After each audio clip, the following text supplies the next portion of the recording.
সুপ্রিয় শিক্ষার্থী বন্ধুরা, আসসালামু আলাইকুম। কেমন আছো? আশা করি ভালো আছো। ম্যাথ ঘরের এই পর্বে আমরা নিয়ে এসেছি ডাক ও খনার বচন, যা বাংলার সাহিত্যের এক প্রাচীনতম সাহিত্য হচ্ছে ডাক ও খনার বচন। ডাকের বচন ডাকের বচন বাংলা সাহিত্যের প্রথম দিকে রচিত ছড়া জাতীয় প্রাচীন লোক সাহিত্যের নমুনা। ডাক নামে কোনো পণ্ডিত ছিল কিনা তা জানা যায়নি, তবে প্রাচীনকালে এক শ্রেণীর বৌদ্ধতান্ত্রিকদের বলা হতো ডাক। ডক্টর দীনেশচন্দ্র সেনের মতে ডাক নামক জৈনিক গোপ ডাকের বচন প্রণয়ন করিয়াছেন বলিয়া কথিত আছে। ডাক ও খনার বচনে বিষয়গত ঐক্যমান থাকলেও ডাকের বচনে জ্যোতিষ ও ক্ষেত্রতত্ত্বের কথা ও মানব চরিত্রের ব্যাখ্যা প্রাধান্য পেয়েছে। যেমন বুদ্ধা বুঝিয়া এরিব লণ্ড, আগলে হইলে নিবারিব তণ্ড। মানুষ যদি বুদ্ধিমান হতে চায় তাকে নিজের অজ্ঞানতা ছাড়তে হবে এবং জ্ঞান অর্জনের চেষ্টা করতে হবে। ঢাঙ্গালিরান বন্দনালি তাতে দিও নানা শালি। অর্থ, বন্ধুত্বের সম্পর্ক স্থাপিত হলে বিভিন্ন উপহার দিতে হয়। ভাষা বুল পেতে লিখি, বাটা হবু বুল পরি সাথী। আমি সহজেই বোঝা যাওয়া ভাষা ব্যবহার করতে চেষ্টা করি এবং যদি কেউ ভাষা না বুঝে তাহলে তাকে সহায়তা করতে প্রস্তুত থাকি। একটি বচনে ঘর ও ঘরণী সম্পর্কে সাবধান বাণী উচ্চারণ করে বলা হয়েছে, ঘরের স্বামী বাইরে বইসে চারিপাশে চাহে মুস্কি হাসে, হেন স্ত্রী যাহার বাস তাহার কেন জীবনের আশ। যিনি ঘরে নেই কিন্তু তার মনে আছেন, তার চারিপাশে প্রেম এবং সুখের উপাদান রয়েছে, এমন স্ত্রী পেলে তার জীবনে চাওয়ার আর কি থাকে। জীবনের অনিত্যতা সম্পর্কে ডাকের উপদেশ বেশ তাৎপর্যপূর্ণ। যেমন ঋণ করে ঘি খাও। চার্বাকের এই নীতির প্রতি গুরুত্ব আরোপ করে ডাক বলেন, ভালো দ্রব্য যখন পাবো কালিকারে তুলিয়া না থুব, দধি দুগ্ধ করিয়া ভোগ, ওষুধ দিয়া খণ্ডাব রোগ। বলে ডাক এই সংসার আপনা মইলে কিসের আর। অর্থ, ভালো জিনিস পেলে কালকের জন্য ফেলে রাখা যাবে না, দুধ জাতীয় খাবার গ্রহণ করতে হবে এবং রোগ হলে ওষুধের মাধ্যমে সারাতে হবে। নিজে মারা গেলে সংসার এমনি পড়ে থাকবে। খনার বচন। সমাজে খনার বচনের সৃষ্টি হয়েছে খনা নামে বাঙালি এক বিদুষী নারী কর্তৃক কৃষি ও আবহাওয়া সম্পর্কিত ভবিষ্যৎবাণী থেকে। কথিত আছে লঙ্কা দ্বীপের অনিন্দ সুন্দর বিদুষী রাজকুমারী লীলাবতীর ডাকনাম ছিল খনা, অথবা রাক্ষস কবলিত কোনো এক রাজ্যে রাজকন্যা খনা, যার আসল নাম লীলাবতী। খনা শব্দের অর্থ বোবা। মহারাজ বিক্রমাদিত্যের নবরত্ন সভার পণ্ডিত বরহামিহিরের পুত্র মিহির তার স্বামী। জ্যোতিষশাস্ত্রে পারদর্শী হয় রাজা বিক্রমাদিত্যের সভার দশম পণ্ডিত হিসেবে আসন লাভ করেন খনা।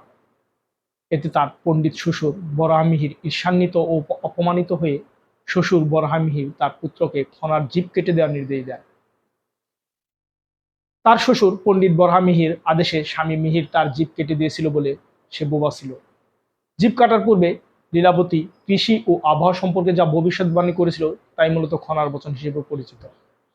তবে অনেক গবেষক মনে করেন খনা কোনো ব্যক্তির নাম নয়, এটি লোক সাহিত্যের কাল্পনিক চরিত্র। এই রচনাগুলো 4 ভাগে বিভক্ত। 1. কৃষিকাজের প্রথা ও কুসংস্কার। 2. কৃষিকাজ ফলিত ও জ্যোতির্বিজ্ঞান। 3. আবহাওয়া জ্ঞান। 4. শস্যের যত্ন সম্পর্কিত উপদেশ। যেমন ষোলো চাষে মূলা, তার অর্ধেক তোলা, তার অর্ধেক ধান, বিনা চাষে পান। অর্থ, 16 দিন চাষ করার পর সেই জমিতে মূলা চাষ করলে ভালো ফলন পাওয়া যায়। তুলা লাগানোর জমিতে 8 দিন চাষ করতে হবে। ধানের জমিতে 4 দিন চাষ করে ধান লাগালে ভালো ফলন পাওয়া যায়। পানের জমিতে চাষের প্রয়োজন হয় না। কলা রুয়ে না কেটু পাত, তাতেই কাপড় তাতেই ভাত। কলা গাছের পাতা না কাটলে তাতে কলার ফলন ভালো হয়। নারিকেল গাছে নুনে মাটি, শীঘ্র শীঘ্র বাদে গুটি। অর্থ, নারিকেল গাছের গোড়ায় লোনা মাটি দিলে নারিকেলের ভালো ফলন হয়। হাত বিশেক করি ফাঁক, আম কাঁঠাল পুঁতে রাখ। বিষা ফাঁক করে আম কাঁঠাল গাছ না বুনলে গাছের ভালো ফলন আসে না। ডাক দিয়া বলে মিহিরের স্ত্রী, সুনপতির পিতা, ভাদ্র মাসে জলের মধ্যে নরেন বসুমাতা। রাজ্য নাশ গো নাশ হয় অগাধ বান, হাতে কাটা গৃহী ফিরে কিনতে না পায় ধান। অর্থ, ভাদ্র মাসে ভূমিকম্প হওয়া, বড় বন্যা এবং ফসলের দারুণ ক্ষতির লক্ষণ। শুক্লপক্ষে ফসল বুনে সালাই সালাই টাকা গুনে।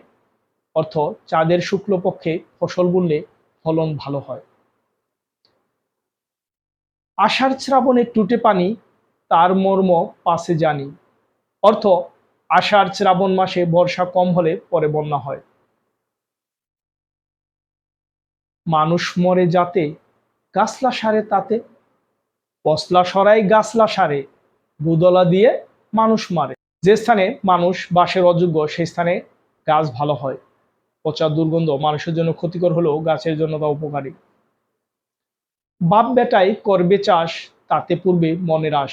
নিজের আত্মজ ব্যতীত সম্পূর্ণ অন্যের উপর চাষের ভরসা করলে চাষাবাদের ক্ষতি হয়। ক্ষেতের কোনা বাণিজ্যের সোনা, কৃষিকাজে বাণিজ্যের থেকে উত্তম। কৃষিকাজ বাণিজ্যের থেকে উত্তম। কাঁচাই না নোয়ালে বাস, বাস করে টাস টাস। সময়ের চাষ সময় না করলে ফসল অনিশ্চিত। 7 হাত 3 বিঘতে কলা লাগায় মাঝে পুঁতে। 7 হাত পর পর 3 বিঘা গর্ত করে কলা গাছ লাগাতে হয়। খনা বলে রে চাষার পু, আশ্বিনের শেষে সরিষা রো। আশ্বিন মাসের শেষে সরিষা বুনতে হয়। গাই দিয়া বাজ হাল, দুঃখ তার চিরকাল। গাই দিয়ে হাল বাইতে হয় না। কচু বনে ছড়ালে ছাই, খনা বলে তার সংখ্যা নাই। ছাই কচু গাছের জন্য উপকারী। দিনে জল রাতে তারা, এই দেখবে খরার ধারা। বর্ষার শুরুতে যদি দিনে বৃষ্টিপাত হয় আর রাতের আকাশ পরিষ্কার থাকলে তাহলে সে বছর খরা হবে। আষাঢ় নবমী শুক্লা পক্ষ, কি করো শ্বশুর লেখাজোখা। যদি বর্ষে মুষলধারে, মাছ সমুদ্রে বগা চড়ে। যদি বর্ষে ছিটে ফোঁটা, পর্বে তো হয় মিনের ঘটা। যদি বর্ষে রিমি ঝিমি, শস্যের ভার নাহে সহে মেদিনী। হেসে সূর্য বসেন পাটে, চাষার বলদ বিকই হাটে। আষাঢ় মাসের প্রথম চাঁদের শুক্লপক্ষের নবমীর দিন অর্থাৎ চান্দ্র মাসের 9 তারিখে যদি মুষলধারে বৃষ্টি হয় তাহলে বর্ষা কম হবে। যদি সামান্য ছিটেফোঁটা বৃষ্টি হয় তাহলে বর্ষা বেশি হবে। সেদিন মাঝারি বৃষ্টিপাত হলে ফসল উৎপাদন ভালো হবে, আর যদি আদৌ বৃষ্টি না হয় তাহলে সে বছর ভালো ফসল হবে না। স্বর্গে দেখি কুদাল কুদাল, মধ্যে মধ্যে আইল। ভাত খাইয়া লও শ্বশুর মশাই, বৃষ্টি হইবে কাইল। অর্থ, যদি ছোট ছোট খণ্ড খণ্ড মেঘে আকাশ ভর্তি থাকে তাহলে পরের দিন বৃষ্টি হবে। চৈতে কুয়া ভাদ্রে বান, নরের মুন্ড গড়াগড়ি যান। অর্থাৎ অর্থাৎ চৈত্র মাসে কুয়াশা অথবা ভাদ্র মাসে বন্যা দেখা দিলে মহামারী হয়। যদি ঝরে কাত্তি, সোনা রাত্রি রাত্রি। যদি ঝরে আগুন, হাতে কুলায় মাগন। অর্থাৎ কার্তিক মাসে বৃষ্টি হলে ধানের উৎপাদন ভালো হয়, আর অগ্রহায়ণে বৃষ্টি হলে ধান নষ্ট হবে। জ্যৈষ্ঠে সুখা আষাঢ়ে ধারা, শস্যের বার সহে ধারা। জ্যৈষ্ঠ মাসে প্রচন্ড খরা হলে আষাঢ় মাসে প্রচুর বৃষ্টিপাত হবে এবং সে বছর প্রচুর ফসল হবে। পশ্চিমে ধনু নিত্য খরা, পূর্বে ধনু বর্ষে ধারা। পশ্চিমে রংধনু দেখা গেলে সেটা খরার লক্ষণ, আর পূর্বে রংধনু দেখা গেলে বৃষ্টিপাতের লক্ষণ। দূর সভা নিকট জল, নিকট সভা রসতল। চন্দ্রসভা বা চাঁদের চারদিকে মেঘের বৃত্ত বড় হলে তাড়াতাড়ি প্রচুর বৃষ্টিপাতের সম্ভাবনা রয়েছে, আর চন্দ্রসভা ছোট আকৃতির হলে বৃষ্টিপাতের সম্ভাবনা কম। ধানের গাছে শামুকের পা, বন বিড়ালি করে রা। গাছে গাছে আগুন জ্বলে, বৃষ্টি হবে খনায় বলে। শামুক ধান গাছ বেয়ে উপরে উঠতে থাকলে শীঘ্রই প্রচুর বৃষ্টিপাত হবে।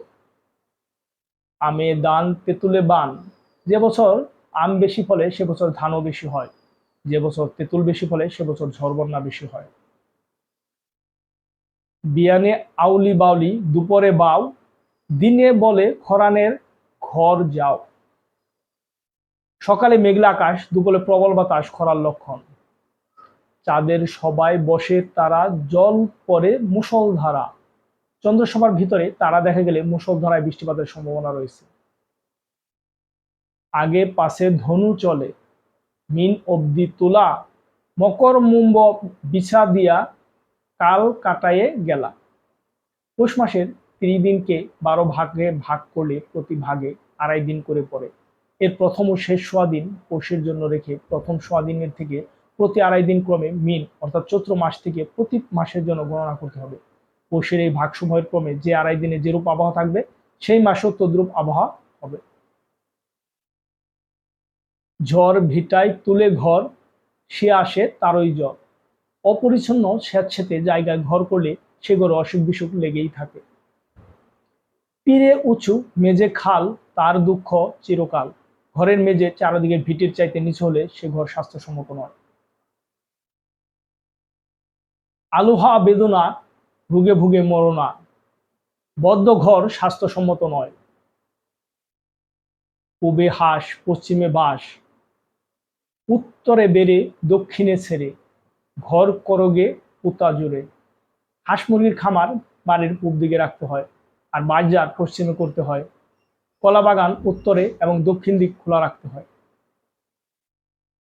দক্ষিণ দুয়ারি ঘরের রাজা, পূব দুয়ারি তাহার প্রজা, পশ্চিম দুয়ারির মুখে ছাই, উত্তর দুয়ারির খাজনা নাই। স্বাস্থ্যের দিক দিয়ে দক্ষিণ দুয়ারি ঘর সবচেয়ে বেশি ভালো, তারপর হচ্ছে পূব দুয়ারি ঘর। পশ্চিম দুয়ারি এবং উত্তর দুয়ারি ঘর ভালো না। নিম নিশিন্দা যথা, মানুষ কি মরে তথা। নিম নিশিন্দা গাছ বাড়ির জন্য অত্যন্ত ভালো। বক বকুল চাপা, 3 পুতনা বাপা। বক বকুল চাপা এই 3টি গাছ একত্রে বুনতে নেই। উনা ভাতে দুনা বল, অতিবাতে রসাতল। অতিরিক্ত খাদ্য গ্রহণ স্বাস্থ্যের জন্য ক্ষতিকর। অধিক খেতে করে আশ, এর নাম বুদ্ধিনাশ। অর্থ মাত্রাতিরিক্ত খেলে বুদ্ধিনাশ ঘটে। আতে তিতা ধাতে নুন, উদর ভরো 3 কোণ। পাকস্থলী 4 ভাগের 1 ভাগ খালি রেখে খেতে হয়। 12 মাসে ফল, না খেলে যায় রসাতল। সব মৌসুমেই কিছু কিছু মৌসুমী ফল খেতে হয়। জল খেয়ে ফল খায়, জম বলে আয় আয়। অর্থাৎ জল খেয়ে ফল খেতে নেই। বেল খেয়ে খায় জল, জির যায় রসাতল। জির অর্থ কৃমি। বেল খেয়ে জল পান করলে কৃমি নাশ হয়। খালি পেটে কোল, ভরা পেটে মূল। কুল খালি পেটে আর মূলা ভরা পেটে খাওয়া ভালো। খেতে বসলে কিসের দায়, পাকনা ধান কি জলে যায়। অর্থাৎ নিশ্চিন্ত মনে আহার করা উচিত। খানা খায় করে শব্দ, অলক্ষী খুশি লক্ষ্মী জব্দ। নীরবে খাদ্য গ্রহণ করতে হয়। তপ্ত অম্ল ঠান্ডা দুধ, যে খায় সে নির্বোধ। ঠান্ডা দুধ স্বাস্থ্যের জন্য ক্ষতিকর। এখানে অম্ল বলতে টক খাদ্য বোঝানো হয়েছে। খেয়ে উদাইমা ভাত, শৈল করে উৎপাত। শারীরিক পরিশ্রম না করে খাইলে খাদ্য হজম হয় না। দুগ্ধ শ্রম গাঙ্গাবাড়ি, এই 3 উপকারী। দুধ, শারীরিক শ্রম এবং স্রোতস্বিনী নদী স্বাস্থ্যের জন্য ভালো। ভোরের হাওয়া লাখ টাকার দাওয়া। লাখ টাকার ঔষধের চাইতে ভোরের হাওয়া উপকারী। শাক অম্বল পান্তা, 3 অসুখের হন্তা। অসুখ হলে শাক অম্বল এবং পান্তা খেতে নেই। ঘোল কুল কলা, 3 নাশ গলা। গলার অসুখ হলে ঘোল কুল ও কলা খেতে নেই। মাংসে মাংস বৃদ্ধি, ঘৃতে বৃদ্ধি বল। দুগ্ধে বীর্য বৃদ্ধি, শাকে বৃদ্ধি মল। মাংস খেলে মাংস বাড়ে, ঘিয়ে শক্তি বাড়ে, দুধে বীর্য বাড়ে এবং শাক খেলে মল বৃদ্ধি হয়। তেল তামাকে পিত্তনাশ, যদি হয় তা 12 মাস। সারা বছর তৈলাক্ত খাবার এবং তামাক সেবন করলে পিত্তের প্রভূত ক্ষতি সাধন হয়। আহারান্তে চোখে জল, দৃষ্টিশক্তির বাড়ে বল। খাবার পর চোখে জল ছিটানো চোখের জন্য ভালো। সকালে সোনা, বিকালে লোনা। সকালের স্নান উত্তম, আর বিকেলে স্নান করলে ত্বক মলিন হয়ে যায়। প্রভাতকালে উঠে যে খাবে ঠান্ডা জল, তাহার ঘরে বুদ্ধি না যাবে কোনো কাল। সকালে ঘুম থেকে উঠে ঠান্ডা জল পান করতে হয়। সুপ্রিয় শিক্ষার্থী বন্ধুরা, এরকম আরো নতুন নতুন ভিডিও পেতে এখনো যারা আমাদের চ্যানেলটি সাবস্ক্রাইব করনি, সাবস্ক্রাইব করে নিও, কমেন্ট করিও, লাইক করিও এবং প্রিয়জনদের সাথে শেয়ার করিও। ধন্যবাদ সবাই, ভালো থেকো। আবার দেখা হবে ইনশাল্লাহ নতুন কোনো ভিডিও নিয়ে, নতুন কোনো বিষয় নিয়ে। আল্লাহ হাফেজ।